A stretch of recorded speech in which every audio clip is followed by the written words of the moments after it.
जय माता दी दोस्तों। चैत्र नवरात्रि के पर्व का आरंभ इस साल 9 अप्रैल से हो रहा है और इस व्रत का समापन 17 अप्रैल को होगा।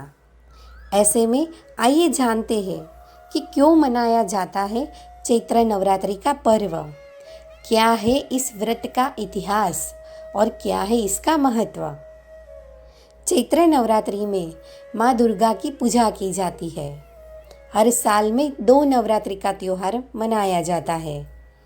एक नवरात्रि का पर्व चैत्र महीने में तो दूसरा कार्तिक मास में मनाया जाता है। चैत्र महीने की नवरात्रि को चैती नवरात्रि के नाम से भी जानते हैं और कार्तिक मास की नवरात्रि को शारदीय नवरात्रि के नाम से जानते हैं। इस नवरात्रि में शरद पूनम का भी खास महत्व है। दोनों ही नवरात्रि पर्व का अपना खास महत्व है। दोनों ही नवरात्रि को देश में बहुत ही धूमधाम के साथ मनाया जाता है।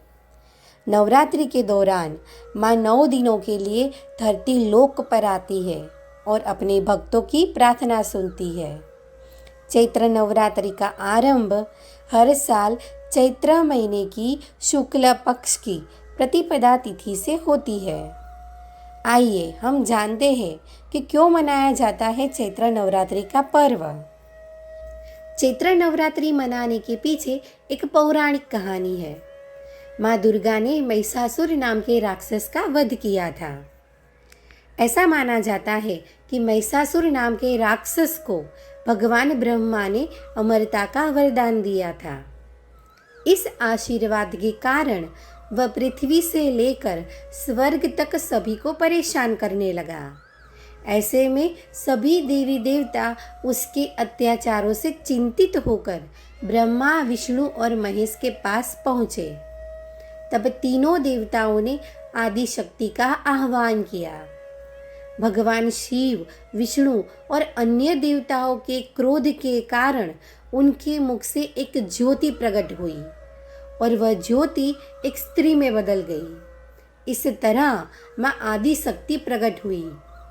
इसके बाद अन्य देवताओं ने उन्हें अस्त्र शस्त्र प्रदान किए। तब माँ दुर्गा ने महिषासुर को चुनौती दी।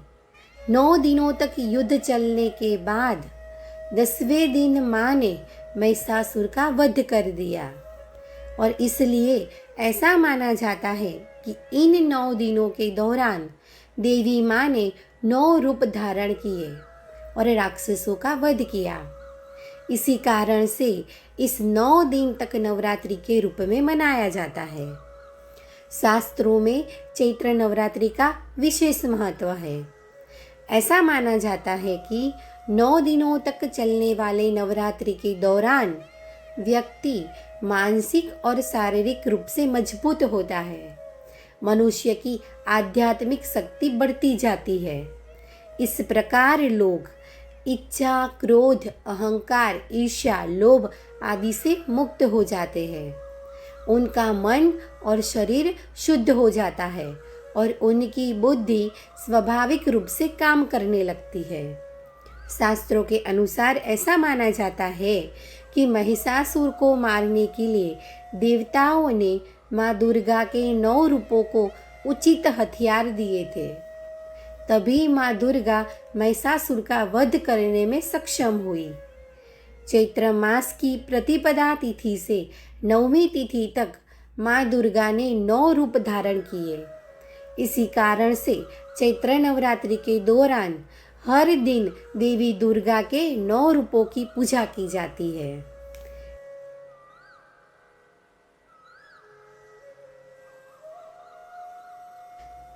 तो आगे जानते हैं कि किस राजा ने शुरुआत की थी चैत्र नवरात्रि की। भगवान ब्रह्मा ने श्री राम जी को बताया था कि आपकी पूजा तभी सफल होगी जब आप चंडी पूजा करोगे और हवन के बाद 108 नील कमल भी अर्पित करेंगे। ये नील कमल मिलना बहुत ही दुर्लभ माना जाता है। राम जी ने अपनी सेना की मदद से ये 108 नील कमल ढूंढ लिए। लेकिन जब रावण को यह पता चला कि राम चंडी देवी की पूजा कर रहे हैं और नील कमल ढूंढ रहे हैं, तो उसने अपनी मायावी शक्ति से एक नीलकमल गायब कर दिया। चंडी पूजा के अंत में जब भगवान राम ने वे नीलकमल चढ़ाए तो उनमें एक कमल कम निकला। यह देखकर वो चिंतित हुए और अंत में उन्होंने कमल की जगह अपनी एक आँख माता चंडी पर अर्पित करने का फैसला लिया। अपनी आँख अर्पित करने के लिए जैसे ही उन्होंने तीर उठाया तभी माता चंडी प्रकट हुई और माता चंडी उनकी भक्ति से प्रसन्न हुई और उन्हें विजय का आशीर्वाद दिया। फिर प्रतिपदा से लेकर नवमी तक माता चंडी को प्रसन्न करने के लिए प्रभु श्री राम ने अन्न जल कुछ भी ग्रहण नहीं किया। 9 दिनों तक माता दुर्गा के स्वरूप चंडी देवी की उपासना करने के बाद भगवान राम को रावण पर विजय प्राप्त हुई। ऐसा माना जाता है कि तभी से नवरात्रि मनाने और 9 दिनों तक व्रत रखने की शुरुआत हुई। ऐसे में भगवान श्री राम ही नवरात्रि के 9 दिनों तक व्रत रखने वाले पहले राजा और पहले मनुष्य थे। जय माता दी। तो आपको कैसा लगा हमारा ये video? Please like and subscribe कर दीजिए।